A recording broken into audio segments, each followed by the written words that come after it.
अजीज दोस्तों, मुअज़्ज़ज़ सामीईन किराम, अस्सलामु अलैकुम व रहमतुल्लाहि व बरकातुहू। दोस्तों, आज मैं आपको हुजूर सल्लल्लाहु ताला अलैहि वसल्लम का एक ऐसा वाक़या पेश करूंगा जिसे सुनकर आपकी आंखों में आंसू आ जाएंगे।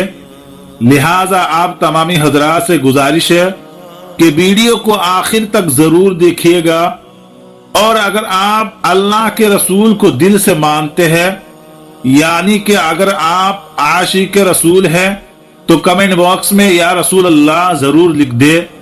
तो आइए दोस्तों, देर ना करते हुए वीडियो को शुरू करते हैं। दोस्तों, एक दिन हजरत मोहम्मद मुस्तफ़ा सल्लल्लाहु ताला अलैहि वसल्लम जब बचपन का जमाना था, तब भूख की हालत में मक्का की गर्द आलोद गलियों से गुजर रहे थे। कुछ फासिले पर अबू जहल का खजूरों का बाग था। अबू जहल एक यहूदी के साथ बोरी में खजूर भर रहा था। हजरत मोहम्मद मुस्तफ़ा सल्लल्लाहु ताला अलैहि वसल्लम उस वक्त भूखे थे, इसीलिए दो खजूरों की उम्मीद लिए हुए अबू जहल के खजूरों के बाग की तरफ जाने लगे। नबी करीम सल्लल्लाहु ताला अलैहि वसल्लम आहिस्ता आहिस्ता उस खजूरों के बाग में पहुंचे और अबू जहल को सलाम करके अदब से अर्ज किया, चाचा जान, मुझे बहुत भूख लगी है, क्या आप मुझे दो खजूरें दे सकते हैं? उस वक्त अबू जहल ने हिकारत भरी नजरों से देखते हुए कहा कि ऐ मोहम्मद, मैं तुम्हें दो खजूर दे सकता हूँ, लेकिन एक शर्त है। वो जो शख्स वहां पर खड़ा है, उसके पास जो बोरी है वो तुम अपने सर पर उठाकर मेरे घर तक पहुंचा दो, तब तुम्हें खजूर मिलेगी। उसके बाद नबी करीम सल्लल्लाहु ताला अलैहि वसल्लम फौरन उस यहूदी के पास गए। यहूदी शख्स ने हैरत से देखकर बोला, ऐ मोहम्मद, तुम यहाँ क्यों आए हो? नबी करीम सल्लल्लाहु ताला अलैहि वसल्लम ने फरमाया, मैं ये बोरी अपने सर पर उठाकर ले जाना चाहता हूँ। यहूदी शख्स ने कहा कि इस छोटी सी उम्र में क्या तुम इस बोरी को उठा पाओगे? नबी करीम सल्लल्लाहु ताला अलैहि वसल्लम ने फरमाया, यकीनन उठा लूंगा। फिर हजरत मोहम्मद मुस्तफ़ा सल्लल्लाहु ताला अलैहि वसल्लम ने बोरी अपने सर पर उठाकर चलने लगे। छोटे छोटे कदम, थका हुआ जिस्म, लेकिन चेहरे पर एक मुस्कान था, एक सुकून था। उनके पीछे अबू जहल और यहूदी शख्स भी चल रहे थे। कुछ देर बाद वो बोरी अबू जहल के घर के सामने रख दी गई। यहूदी शख्स ने वो बोरी अंदर एक कोने में रख दी। फिर हजरत मोहम्मद मुस्तफ़ा सल्लल्लाहु ताला अलैहि वसल्लम ने कहा, चाचा जान, मुझे खजूर दीजिए। अबू जहल ने सिर्फ एक खजूर दी। तब नबी करीम सल्लल्लाहु ताला अलैहि वसल्लम ने अर्ज किया, चाचा जान, क्या आप एक खजूर और नहीं देंगे? ये मासूम सी गुजारिश गोया अबू जहल के अंदर की आग में घी डालने की मुताबिक थी। वो गुस्से में बोला और अचानक एक जोरदार थप्पड़ नबी करीम सल्लल्लाहु ताला अलैहि वसल्लम की चेहरे मुबारक पर मारा। उसी लम्हे जैसे सूरज अचानक गुरूब हो गया, आसमान रो पड़ा, हवा रुक गई, पहाड़ भी आंसू बहाने लगे। एक मासूम बच्चे पर यह जुल्म, और जालिम अबू जहल हंसते हंसते अपने घर में दाखिल हो गया। ठीक तभी एक अजीब और गरीब वाकया पेश आया। अबू जहल जैसे ही खजूरों से भरा हुआ बोरी खोला, अबू जहल हैरत ज़दा रह गया।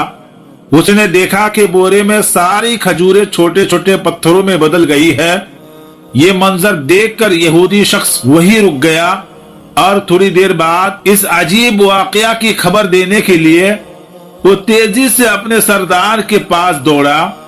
मगर उस वक्त वो जालिम और जाबिर अबू जहल अपने घर से बाहर निकल आया और तंज करते हुए कहने लगा कि ऐ मोहम्मद, तू तो बहुत बड़ा जादूगर है। तूने मेरी खजूरों पर जादू करके उन्हें पत्थर बना दिया है। नबी करीम सल्लल्लाहु ताला अलैहि वसल्लम ने नरम आवाज में सर झुकाकर फरमाया, चाचा जान, मुझे तो कुछ भी नहीं मालूम है। ये बात सुनते ही जालिम और जाबिर अबू जहल ने एक और तमाचा मारा। थप्पड़ की आवाज से ऐसा लगा जैसे आसमान ठहर गया, पहाड़ खामोश हो गए और उस बच्चे की आंखों में एक आंसू चमकने लगा। लेकिन क्या ताज्जुब की बात है کہ نبی کریم صلی اللہ تعالی علیہ وسلم نے بس اتنا کہا، چچا جان آپ کے ہاتھ میں چوٹ تو نہیں لگی؟ سبحان اللہ سبحان اللہ، کیا شفقت، کیا ہمدردی! خود تھپڑ کھایا مگر فکر اس شخص کی ہے جس نے مارا تھا۔ پھر نبی کریم صلی اللہ تعالی علیہ وسلم اس تکلیف اور ذلت کا بوجھ لے کر گھر واپس نہ گئے، بلکہ خاموشی سے پہاڑ کے کنارے پر چلے گئے، بس چپ چاپ کھڑے رہے۔ یہ منظر دیکھ کر درخت اور پہاڑ پکار اٹھے، افسوس جسے نہ پیدا کیا جاتا تو یہ زمین و آسمان، یہ دنیا کچھ بھی پیدا نہ ہوتی۔ یہ عظیم نبی آج بھوکے اور ذلیل اور نظر انداز کیے جا رہے ہیں، لیکن پھر بھی پتھر دل ابو جہل کے دل میں ذرا برابر بھی رحم نہ آیا، نہ ہی اس کی آنکھوں میں ایک قطرہ ندامت اترا۔ ادھر وہ یہودی شخص اپنے سردار کے پاس پہنچا اور کہنے لگا کہ آج میں نے ایک ایسا واقعہ دیکھا ہے جو آپ تصور بھی نہیں کر سکتے ہیں۔ عبداللہ کے بیٹے محمد مصطفیٰ صلی اللہ تعالی علیہ وسلم میں ایسی طاقت ہے کہ بس اسے ایک تماچا مارنے پر ساری کھجوریں پتھر میں بدل گئی۔ آپ ہی بتائیے کیا یہ جادو ہے یا کوئی اور رب کی طاقت؟ تب ان کا سردار کہنے لگا، ہم نے بھی سنا ہے کہ ہماری آسمانی کتاب میں محمد نام ہے کہ وہی آخری سب سے عظیم نبی ہوں گے، مگر کیا واقعی یہی محمد ہے؟ یہ جاننے کے لیے ہمیں اپنے مذہبی پیشواؤں سے رجوع کرنا ہوگا۔ اگر یہ سچ ہوا تو ہم اسے زندہ نہیں چھوڑیں گے بلکہ اسے اس دنیا سے ختم کر دیں گے۔ تم لوگ جاؤ اور یہ بات ہمارے مذہبی پیشوا تک پہنچا دو۔ تب وہ یہودی دوبارہ ابو جہل کے گھر کی طرف روانہ ہو گیا۔ جاتے جاتے جب وہ کھجور کے باغ کے قریب پہنچے تو دیکھا کہ تمام کھجور کے درخت پر کوئی کھجور نہیں ہے، سب کے سب پتھر بن چکے ہیں۔ یہ دیکھ کر وہ یہودی شخص حیران رہ گیا۔ وہ ایک لمحہ بھی وہاں نہ رکا اور تیزی سے ابو جہل کے گھر کی طرف روانہ ہو گیا۔ ابو جہل کے گھر پہنچ کر وہ کہنے لگا کہ بھائی، آپ کے کھجور کے باغ کی تمام کھجوریں پتھر میں بدل گئی ہے۔ اگر آپ اب اسے واپس نہ لا سکے تو بہت بڑا مالی نقصان ہو جائے گا۔ اس کا ایک ہی حل ہے کہ محمد مصطفیٰ صلی اللہ تعالی علیہ وسلم سے معافی مانگو۔ مگر ابو جہل معافی مانگنے والا شخص نہیں تھا، وہ ظالم اور بہت چالاک تھا۔ اس نے چالاکی سے کہا، ٹھیک ہے چلو ہم محمد کے گھر جا کر دیکھتے ہیں۔ ابو جہل یہ کہتے ہوئے نبی کریم صلی اللہ تعالی علیہ وسلم کے گھر کی طرف روانہ ہوئے۔ نبی کریم صلی اللہ تعالی علیہ وسلم اس وقت اپنے چچا ابو طالب کے ساتھ رہتے تھے۔ چچا ابو طالب اس وقت گھر میں اکیلے تھے۔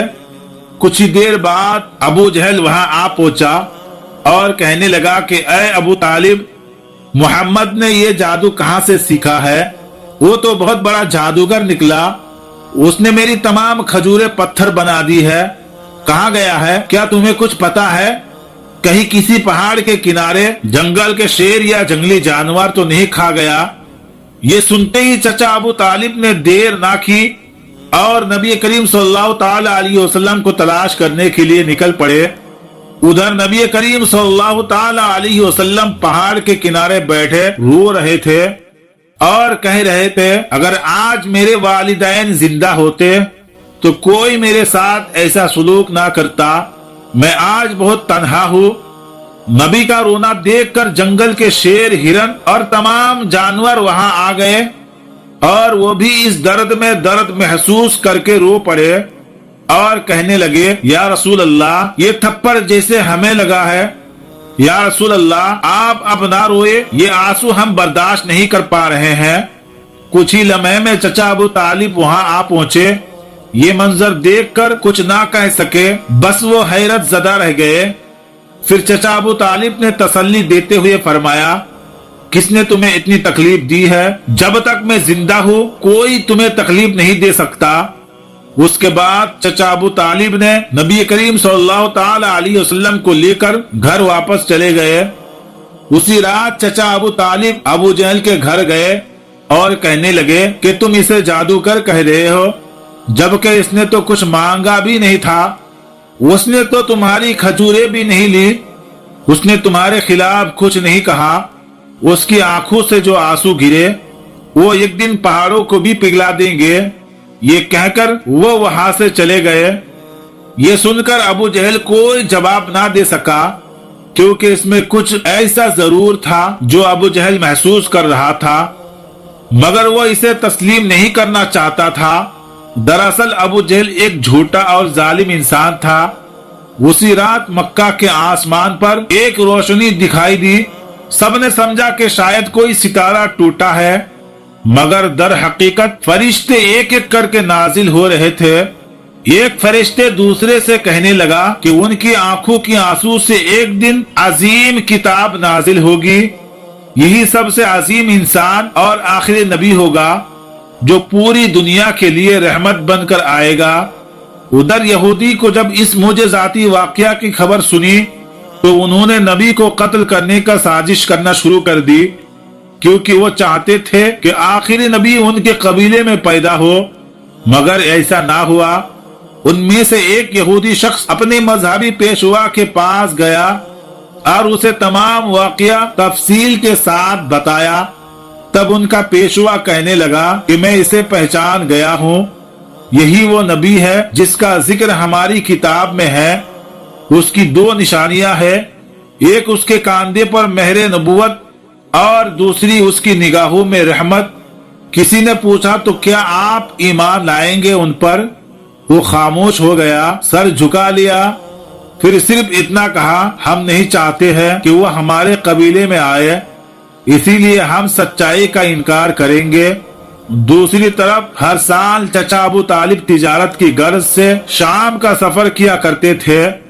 उस दिन भी अबू तालिब शाम की तिजारती सफर की तैयारी कर रहे थे।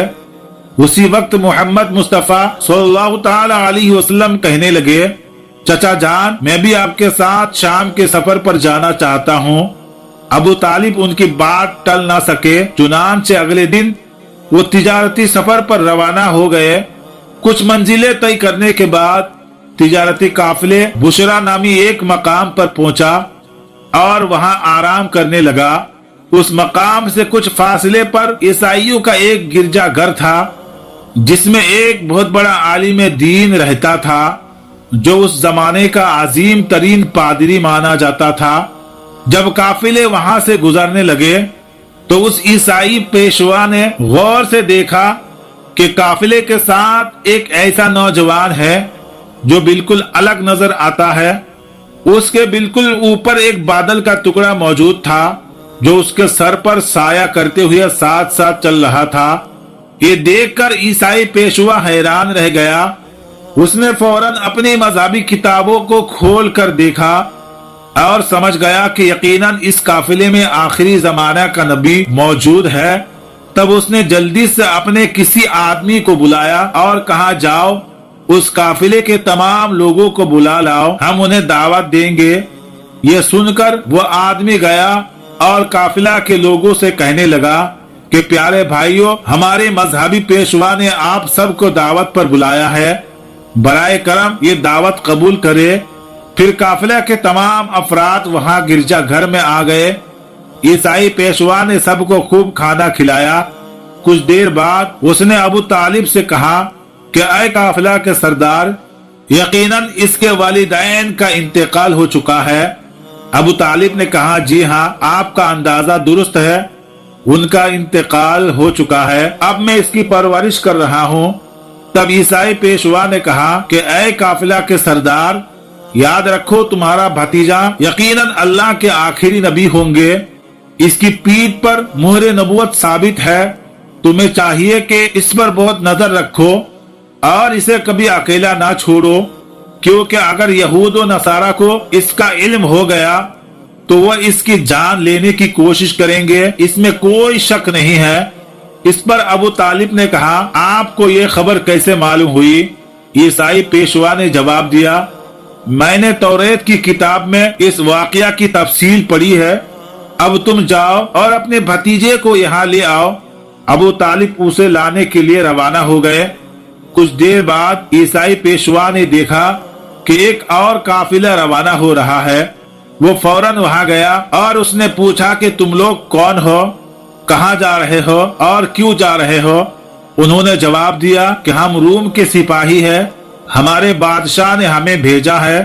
کہا جا رہا ہے کہ دنیا میں آخری نبی کا ظہور ہو چکا ہے، کئی دن سے ہم اسی کی تلاش میں ہیں، اگر ہمیں وہ مل گیا تو ہم اسے قتل کر دیں گے، کیا تم اس کے بارے میں کچھ جانتے ہو؟ تب عیسائی پیشوا نے جواب دیا کہ تم لوگ اسے بیکار ہی تلاش کر رہے ہو، اگر واقعی اللہ تعالیٰ نے اپنے آخری نبی کو دنیا میں بھیجا ہے تو وہی ان کی حفاظت بھی کریں گے، کسی میں اتنی طاقت نہیں ہے کہ انہیں قتل کر سکے، لہذا تم لوگ واپس روم چلے جاؤ۔ یہ سن کر وہ سپاہی واپس چلے گئے۔ یوں ہی وہ دن گزر گیا۔ رات کو عیسائی پیشوا نے ابو طالب کو گرجا گھر میں بلایا اور کہا کہ اے قافلہ کے سردار، دیکھا تم نے میری بات سچ ثابت ہوئی، یہود و نصارہ آخری نبی کے سخت دشمن ہیں، اگر انہیں آخری نبی ہاتھ لگ جائے تو وہ ضرور قتل کی کوشش کریں گے، لہذا تمہیں چاہیے کہ اپنے بھتیجوں کو لے کر بیرون ملک نہ جاؤ، واپس چلے جاؤ۔ پھر اگلے دن ابو طالب نے بیرون ملک کا سفر ترک کر دیا اور گھر واپسی کا ارادہ کیا۔ کچھ دور جانے کے بعد راستے میں انہیں ایک گھوڑا نظر آیا، لیکن وہاں کوئی انسان موجود نہ تھا۔ یہ دیکھ کر وہ رک گئے۔ پھر انہوں نے دیکھا کہ ایک آدمی تقریباً مردہ حالت میں پڑا ہے۔ دراصل وہ ایک یہودی تھا جو کبھی آخری نبی کو قتل کرنے آیا تھا، لیکن آج وہی نبی اپنے ہاتھوں سے اسے پانی پلا کر زندہ کر رہا تھا۔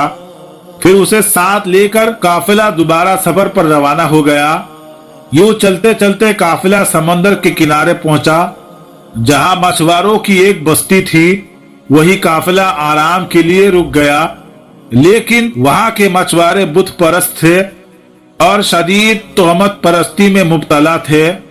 ابو طالب اچانک ایک جگہ پہنچے جہاں دیکھا کہ کچھ مچھوارے بت پرستی میں مصروف تھے۔ انہوں نے ان میں سے ایک کو پوچھا، پیارے بھائیو، تم اس طرح بت پرستی کیوں کر رہے ہو؟ تب اس شخص نے جواب دیا کہ ہماری جال میں کئی دنوں سے مچھلی نہیں آ رہی ہے، لہذا سمندر کے دیوتا کو خوش کرنے کے لیے یہ پوجا کا انتظام کیا ہے۔ ادھر نبی کریم صلی اللہ تعالی علیہ وسلم نے دیکھا کہ ایک بڑی مورتی کے ساتھ ایک ماں اور اس کے بچوں کو زنجیروں سے باندھ دیا گیا، انہیں قربانی کے طور پر چڑھایا جانے والا تھا، کیونکہ مچھوارے کا عقیدہ تھا کہ ایسا کرنے سے ان کا دیوتا خوش ہو جائے گا اور دوبارہ جال میں مچھلیاں آئیں گی۔ تب نبی کریم صلی اللہ تعالی علیہ وسلم نے وہاں تشریف لے گئے اور ان ماں بیٹوں کو زنجیروں سے آزاد کر دیا۔ اسی لمحے ایک مچھوارا وہاں آیا اور کہا، جنہیں ہم قربانی دینے کے لیے باندھ کر رکھے تھے انہیں ایک بچہ آزاد کر دیا ہے۔ یہ سن کر سب لوگ نبی کریم صلی اللہ تعالی علیہ وسلم کو پکڑنے کے لیے تیزی سے وہاں بھاگنے لگے۔ تب چچا ابو طالب انہیں روکنے کے لیے آگے بڑھے اور اسی وقت سب نے دیکھا کہ سمندر کے قریب وہ بڑی مورتی خود بخود گر کر ٹوٹ گئی اور سمندر میں موجیں اٹھنے لگی اور ان موجوں کے ساتھ ساتھ بہت سی مچھلیاں اوپر آ گئی۔ یہ دیکھ کر مچھواروں کی پوری بستی کے لوگ بہت سی مچھلیاں پکڑنے میں کامیاب ہوئے اور خوشی سے جھوم اٹھے۔ یہ دیکھ کر ابو طالب حیران رہ گیا۔ دراصل نبی کریم صلی اللہ تعالی علیہ وسلم سمندر کے کنارے کھڑے ہو کر اللہ تعالیٰ سے دعا مانگ رہے تھے۔ نبی کریم صلی اللہ تعالی علیہ وسلم کی دعا کی برکت سے اللہ تعالیٰ نے انہیں مچھلی عطا فرمائی۔ پھر ان کا قافلہ مکہ کی طرف روانہ ہو گیا۔ مکہ پہنچنے کے بعد نبی کریم صلی اللہ تعالی علیہ وسلم اپنے چاچا ابو طالب کی بکریاں چرایا کرتے تھے۔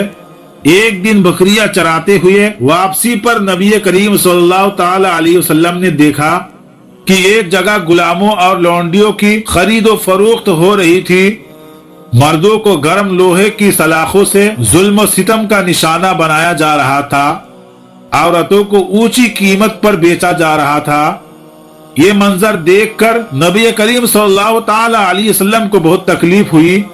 ادھر نبی کریم صلی اللہ تعالی علیہ وسلم کے ایک چچا अबू लहब गुलामों की खरीदो फरोख्त का काम करता था। वो एक लौंडी को इंतहाई महंगे कीमत में बेच रहा था। तब उसी लौंडी का शौहर आकर कहने लगा, हुजूर ये काम ना करे, हमें माफ कर दे। वह बहुत आजिजी से फरियाद करने लगा, लेकिन अबू लहब उसकी एक ना सुनी। उस वक्त हमारे रहमत वाले नबी सल्लल्लाहु ताला अलैहि वसल्लम वहां पहुंच गए और चचा अबू लहब से फरमाया, आप इस औरत को फरोख्त ना करे। तो अबू लहब कहने लगा, मैंने इसे बहुत महंगे कीमत में खरीदा है, अगर तुम इसकी कीमत अदा कर दो तो मैं इसे छोड़ दूंगा। तभी नबी करीम सल्लल्लाहु ताला अलैहि वसल्लम ने उसकी कीमत अदा कर दी और उस दिन वो औरत नबी करीम सल्लल्लाहु ताला अलैहि वसल्लम की वजह से आजाद हो गई। तो मोहतरम अजीज दोस्तों, एक बार गौर कीजिए, ये वाकया सिर्फ तारीख नहीं है, ये मोहब्बत, दर्द और तकवा की जिंदा मिसाल है। हमारे प्यारे नबी सल्लल्लाहु ताला अलैहि वसल्लम ने कितनी तकलीफ बर्दाश्त की, फिर भी उन्होंने किसी को बद्दुआ नहीं दी, बस दुआएं की, ऐ मेरे रब मेरी उम्मत को माफ फरमा, मेरी उम्मत को माफ फरमा दे। यही वो नबी है जिनकी मोहब्बत के बगैर जन्नत के दरवाजे किसी के लिए नहीं खुलेंगे। और आज हम इस दौर के मुसलमान कितना रोए हैं उनके लिए, कितना मोहब्बत करते हैं उनसे, कितना उनकी सुन्नत पर अमल करते हैं। एक बात सोचे, जिस नबी की दर्द पर पहाड़ रोए, दरख्त रोए, जानवर रोए और हम हमारे आंखों से आंसू नहीं निकलते। मोहतरम दोस्तों, आइए हम सब दुआएं करें, अल्लाह ताला हम सबको नबी करीम सल्लल्लाहु ताला अलैहि वसल्लम से मोहब्बत करने की तौफीक अता फरमाए और हमारा सीना इश्क नबी का मदीना बना दे। इस रहमत वाले नबी के वसीले से हम सब के तमाम गुनाहों को माफ फरमाए। मौला ताला हम सब के घरों से सरू से बलाएं आफत दूर अता फरमा। आमीन, अल्लाहुम्मा आमीन। हो सके तो कमेंट बॉक्स में आमीन जरूर लिखे, क्या पता किसकी जुबान से निकला हुआ आमीन कब कबूल हो जाए। आज की वीडियो में था बस इतना ही, और ऐसे ही वीडियो देखने के लिए हमारे चैनल को जरूर सब्सक्राइब करें। तो मिलते हैं एक और नई वीडियो के साथ, तब तक के लिए अस्सलामु अलैकुम, खुदा हाफिज।